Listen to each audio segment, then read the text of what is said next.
Salutare fraților, bine ați venit la un nou videoclip. Nu uitați să dați like, subscribe. Am revenit cu un nou videoclip la porumbei. Nu știu de ce se vede așa rău. Așa. Am câțiva porumbei noi aduși acum recent, care poate câțiva, unul a fost mai la mine dinainte. Hai să începem să vă arăt. Avem și două pierderi, da, unul de uliu și unul că și-a plecat acasă. Hai să trecem la videoclip. Începem de aici.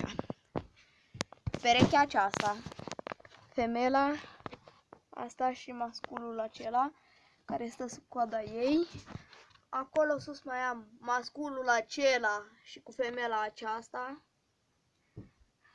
Stați să mă urc pe un scaun aici că n-ajung. Așa, femela aceasta și cu masculul acesta.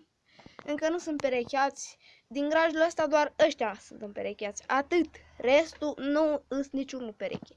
Ăștia doi aștept să împerecheze. Asta e inelată. Bunicul ei este inelatul ăla care vechi, care poate vă mai aduceți aminte de el. Aceștia doi sunt noi. Asta nu știu ce e, mascul sau femelă. Ăsta e un mascul. Pare femelă, dar nu că a mai fost la mine mascul. Așa aș vrea să formeze perechile. Ăștia sunt formați. Ăștia. Așa, și haideți să trecem în partea astalantă. Așa. Aici roșul acesta mare care l-am arătat și în video trecut, care v-am zis că s-ar putea să fie tatăl ei și care fostul bărbat al ei a fost el, fiul lui. Și acum ei nu sunt perecheați, să aștept să împerechez, stau la un cuib. Aici, stați un pic. Așa, acela nu știu ce are la aripă. Ăla argintiu așa e masculul și aceea e femela care se crede mascul, din câte văd.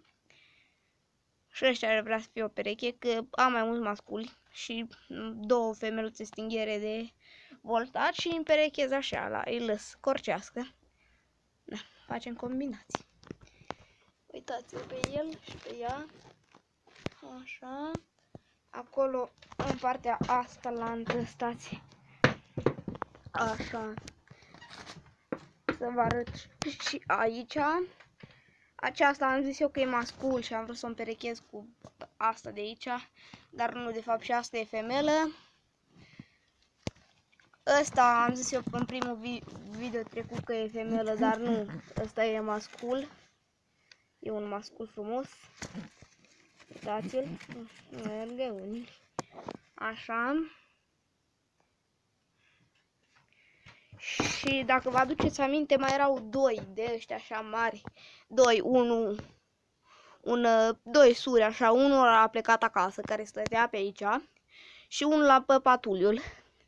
Și așa au rămas, mai am doar 16. Și aici mai am încă o viitoare pereche. Aceasta o știți, e femeluța veche. O aveam mai de mult, dar doar din video trecut v-am arătat-o, pentru că și ăla e masculul.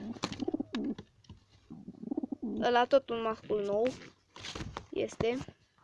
Stai, unde pleci? Frumoasă. Hai să treci acolo. Și el, uitați-vă și pe el.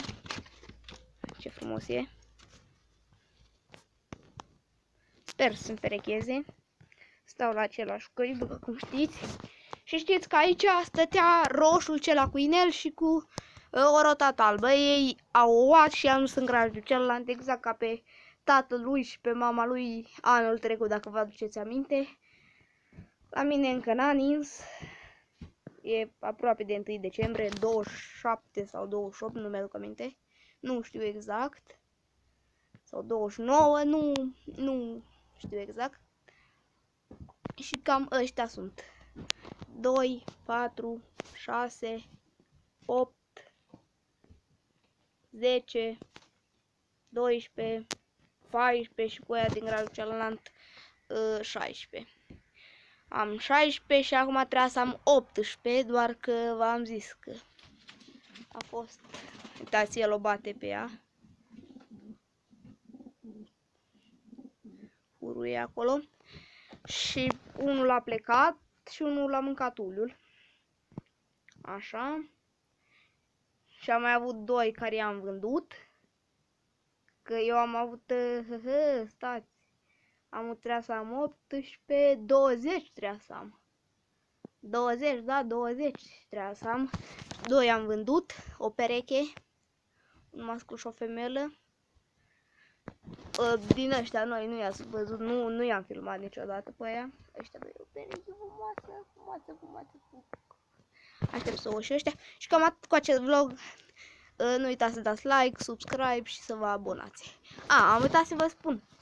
Porumbița aceasta, care o vedeți în prim plan, aia gută, aia e 25% rotată. Bunica ei a fost rotată. Și mama ei un 50-50. Și cam atât cu acest vlog, nu uitați să dați like, subscribe. Asta e. Pa, pa!